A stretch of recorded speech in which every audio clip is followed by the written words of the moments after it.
Have you ever played a game you were so sure you were winning? One where you set the rules, you moved the pieces, and you were the only one who knew it was even being played? I did. I thought I was a genius, a master strategist of my own little emotional world, orchestrating a secret thrill that hummed just beneath the surface of my real life. Now I'm sitting alone in the apartment that Owen and I spent 3 months decorating, 3 months of playful arguments over paint swatches, and celebrating with pizza on the bare floor when we finally built the bookshelf.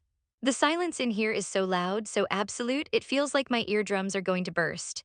There's a half-empty bottle of cheap Merlot on the coffee table, the one Owen used to grab with a grin, calling it our culinary emergency bottle for when my pasta sauce experiments went south. Turns out it's also for catastrophic ones. I know I messed up. God, my entire being screams it. I'm not here for a pat on the back or for someone to tell me he overreacted. I'm here because my brain keeps trying to rewind the tape, to find the exact frame where I could have stopped it all, but it's just a blur of selfish choices. I need to understand how the hell this happened. How a series of small, stupid decisions, each one feeling so manageable and contained at the time, could lead to this absolute crater in the middle of my life. It was just supposed to be a bit of fun, a harmless ego boost. I was in control. I was always in control. At least that's the story I told myself. And I was so convincing that I actually believed it, right up until the moment I realized the game was over and I was the only casualty. I never, ever thought I would lose him.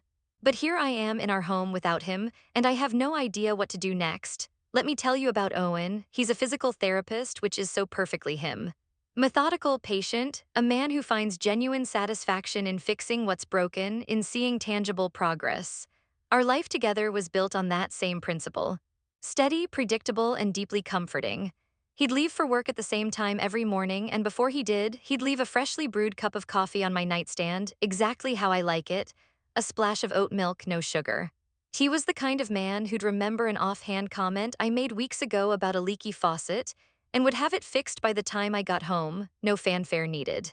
Our weekends were a comfortable rhythm of farmers' markets. Long walks with his golden retriever, Gus, and quiet nights in, with his legs tangled with mine on the sofa as we debated which documentary to watch. It was a good life, a perfect life even, and that was the problem. The perfection had a kind of quietness to it, a lack of sharp edges that in a twisted corner of my mind I began to mistake for boredom. Then Colton started at my marketing firm. He was the antithesis of Owen's quiet stability. He was loud, all quick jokes, and a charming, roguish smile that made the air in the conference room crackle. He noticed things, not the big important things Owen saw, like when I was genuinely stressed about a deadline, but the small, vain things that fed my ego. He'd compliment a new haircut or the specific shade of my lipstick. The first time he flirted, it was over the office instant messenger. That presentation was killer, Jasmine. You've got the partners eating out of your hand. It was innocent, but it sent a jolt through me, a spark I hadn't felt in years. I replied with a smiley face emoji. That was it. That was the first move in my stupid little game. Soon, our harmless banter became a daily ritual. He'd find reasons to walk by my desk, his hand brushing my shoulder for a second too long. We started getting coffee together, then lunch, which I'd tell Owen was a mandatory team-building thing. I remember the first time it felt truly deceptive. We went for a quick coffee that turned into a 2-hour conversation, and I had to text Owen a lie about being stuck in traffic. My heart was pounding, and I told myself it was the thrill of the conversation, not the deceit. I loved the feeling of his eyes on me, the way he'd laugh at my jokes a little too loudly. It was an addiction, this constant validation. I'd come home to Owen, to our peaceful, loving reality, and feel a pang of guilt, but I'd quickly smother it. I'd tell myself I love Owen, I would never cheat on him. This is just a separate thing, a game, and I'm in complete control. I truly believed I could keep these two worlds perfectly, clinically separate. I was the brilliant scientist, and my life was the laboratory. What a fucking arrogant idiot I was. The game started escalating, the lines blurring so gradually I barely noticed. Lunches with Colton became a weekly event, then came the texts. At first, they were just about work, a funny meme about a client, then they drifted into personal territory. Can't sleep, he'd text at 11 p.m. Still thinking about that ridiculous idea you pitched today, you're a genius. I'd lie in bed next to Owen, his steady breathing a quiet rhythm beside me, the screen of my phone casting a faint, treacherous glow on my face. My heart would thump as I typed back a witty reply, my thumb hovering over the send button. I started deleting the message threads every morning, a small, meticulous act of treason that became as routine as brushing my teeth. I became an expert liar, inventing after-work networking events and urgent project deadlines to explain my absences. My arrogance was astounding. I saw myself as this incredibly sophisticated woman, juggling the quiet devotion of a good man with the exciting, intoxicating attention of another. I thought it made me interesting, complex. I felt powerful, desired, and completely in charge of the narrative. I was the puppet master, and they were just dancing on my strings. One evening, Owen and I were curled up on the couch, watching some historical drama. It was a perfectly normal Tuesday. He was tracing lazy patterns on my arm, and out of nowhere, he started talking about his parents. It was rare for him. He usually kept that part of his past locked away. He told me again about the day he came home from school to find his dad's closet empty, the raw confusion of it all. His mom had had an affair, a long, drawn-out secret that finally imploded, taking their family with it. He looked at me, his eyes so clear and earnest it felt like they could see right through me, and said, "It wasn't the affair itself that broke my dad, you know. It was the lying, it was the years of it. The realization that the life he was living, the person he was sleeping next to, was a complete fabrication."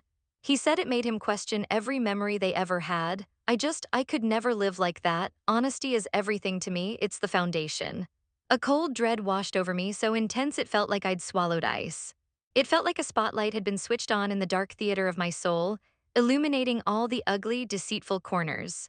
For a fleeting second, I had the urge to confess everything, to throw my phone against the wall and shatter the whole illusion and beg for his forgiveness. But the coward in me, the part that was hopelessly addicted to Colton's attention, took over. I just hugged him tighter and whispered, "You'll never have to worry about that with me." The lie slid out so easily, so smoothly, it scared me. But instead of stopping, I took that fear and twisted it into justification. "See," I told myself, my inner monologue working overtime, "this isn't an affair, it's just flirting. It's not the same thing. Owen is talking about something much more serious, about a whole other life."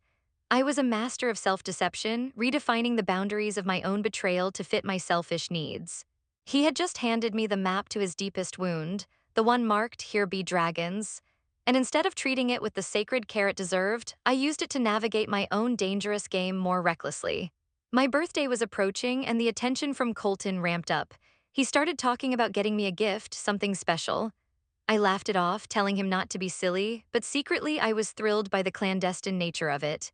The day before my birthday, a small, elegantly wrapped box appeared on my desk while I was in a meeting. Inside was a delicate silver bracelet with a tiny, intricate feather charm. The card tucked beneath it read, "For the woman who deserves to be surprised, can't wait to see where you fly next." See, my heart did a stupid little flip. It was a beautiful, intimate gift, far too personal for a coworker. A sane person, a person in a committed, loving relationship, would have immediately recognized it as a red flag, a boundary crossed. I should have walked over to his desk, handed it back, and said, "This is inappropriate." But the vanity, the sheer ego of it all was too potent. I tucked it away in my purse, a guilty little treasure. That weekend, out for brunch with a few girlfriends, I decided to wear it. The lie came so naturally it felt like breathing. "Oh, it was an early birthday surprise," I said, waving my hand dismissively when they admired it. "A secret admirer, I guess," I added with a wink, basking in their intrigued squeals. I felt a rush, the thrill of the secret performance. Later that afternoon, feeling bold and a little reckless after 2 mimosas, I posted a picture on my Instagram story. It was a close-up of my wrist, the silver feather gleaming, resting next to my brunch cocktail. I captioned it, "Feeling loved, the best birthday surprises are the mysterious ones." It was a direct message, a little breadcrumb dropped just for Colton, a digital flirtation for him to find. I didn't even think about Owen seeing it. In my carefully compartmentalized world, Owen didn't exist in the same universe as my flirtation with Colton. He was the safe harbor. Colton was the thrilling storm. I never imagined the two could collide. Meanwhile, Owen was planning his own surprise, a real one, a life-altering one. He was putting the finishing touches on the biggest gesture of his life. For months, he had been working extra shifts on Saturdays, telling me he was helping a colleague cover his caseload. He was saving every penny. He had secretly put a down payment on that small house in the suburbs, the one with the big backyard for Gus that we'd scrolled past online a dozen times, sighing over how perfect it was. His plan was to propose on my birthday. He had the ring, a simple, elegant diamond he'd chosen because he remembered me saying once that I hated anything too flashy.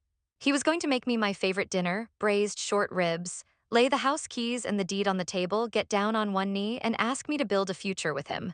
An honest, real, tangible future. While I was playing with fire, he was building us a home. That night, the night of my actual birthday, the air in our apartment felt different. Owen was cooking just as he'd planned, and he was quieter than usual, but it was a focused, happy quiet. I assumed he was just concentrating on dinner. I was buzzing from the secret thrill of the day, the text from Colton wishing me a happy birthday, the memory of my friend's envious comments. I felt like the star of my own movie. We sat down to eat, the short ribs were perfect. He poured the wine, then he slid a thick manila envelope across the table. I opened it, my brow furrowed in confusion. Inside were documents, property deeds, and a set of keys. It took me a moment to understand what I was looking at. It was the house, our dream house. My jaw dropped. Owen. How? He just smiled, that warm, genuine smile that had made me fall in love with him. Then he reached into his pocket and placed a small, velvet box on the table next to the keys. He didn't open it, he just looked at me, his eyes full of a lifetime of promises. Before I ask you what I want to ask you, I have a question, he said, his voice soft but steady. I saw your friend Priya's Instagram story from your brunch today. She tagged you. My blood ran cold. The bracelet you were wearing, he continued, his gaze never leaving mine. It's beautiful. I've just been sitting here wondering, when I open this box and promise you an honest future, a life with no secrets, will that bracelet be a part of it? The bottom dropped out of my world. The silence in the room was deafening, broken only by the frantic pounding of my own heart. I stared at him, my mind racing, trying to formulate a lie, an excuse, anything. But for the first time, the words wouldn't come. His expression wasn't angry, it was worse. It was profoundly, deeply disappointed. It's just a joke, Owen, I stammered, my voice sounding pathetic and thin. It's a stupid gift from a coworker. It means nothing, it's a game. He shook his head slowly, a sad, knowing look on his face. He finally picked up the ring box, but instead of opening it, he closed his hand around it. It's not about him, Jasmine, he said, and his voice was so tired. It was never about him, it's about the secrets, the lies. I can't build a foundation on that. I can't spend my life wondering what's a game and what's real. He stood up, leaving the keys and the deed on the table. I think we're done. He moved his things out the next day while I was at work. I came home to a closet half empty, his side of the bathroom sink wiped clean, Gus's water bowl gone. It was a surgical removal, precise and devastating. He didn't leave a note. There was no dramatic confrontation, just a void where his life used to be. The panic that set in was a physical thing, a clawing, suffocating beast in my chest. I called him, texted him over and over. Please, Owen, we can talk about this. It was a mistake. I love you. After my 20th call went straight to voicemail, he sent a single text back. I have nothing more to say. Please respect my decision. And that was it. He blocked my number. My first instinct was to call Priya, our mutual best friend. I sobbed down the phone to her, painting myself as the victim of a terrible misunderstanding. I told her the whole story, but I framed it carefully, emphasizing the harmlessness of my flirting and the insane overreaction from Owen. I needed her to validate my narrative, to tell me he was being ridiculous and would come to his senses. But Priya was silent on the other end of the line for a long time. When she finally spoke, her voice was flat, stripped of its usual warmth. Jasmine, she said, and the way she said my name felt like a slap. Did you ever, for 1 second, think about his parents? About the one thing he ever told you he couldn't handle? It wasn't an affair, Priya, I cried, my voice cracking. It was just a stupid game. Stop calling it a game, she snapped, and her sharpness shocked me into silence. It wasn't a game, you were gambling. You were gambling with the one person who gave you everything, and you did it for a cheap thrill. You knew his deepest fear, his absolute deal-breaker, and you danced all over it in stilettos. This isn't on him, Jas. This is all on you. You didn't just mess up. You knowingly detonated a bomb in the middle of your life because you were bored. I love you, but I can't defend this. The weeks that followed were a blur of cheap wine and sleepless nights. The apartment felt cavernous, each empty space a screaming reminder of what I'd lost. I packed up his remaining things, a forgotten hoodie, a couple of books, and left the box outside his sister's apartment, a pathetic, cowardly peace offering. I never heard if he got it.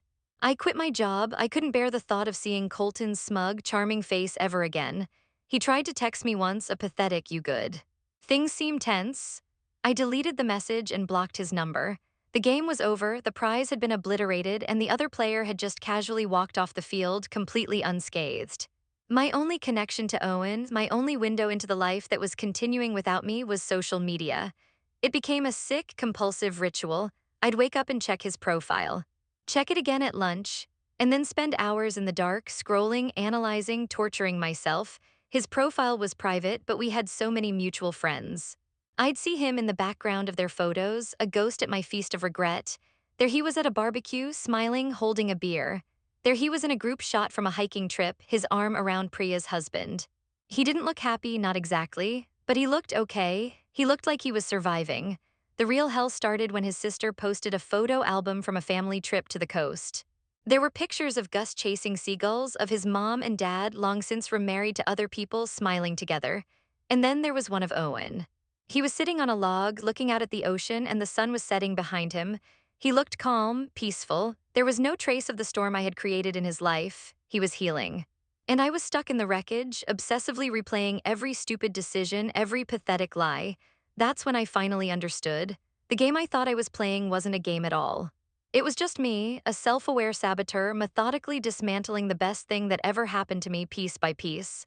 And now he's free, he's living his life. And I'm here, the so-called master strategist, trapped in a prison of my own making, with nothing but a screen full of pictures of a life I was supposed to be in. You see, I whispered to the empty room, my thumb hovering over his serene face. He's doing just fine, and I, the brilliant player, didn't even earn a spot on the board.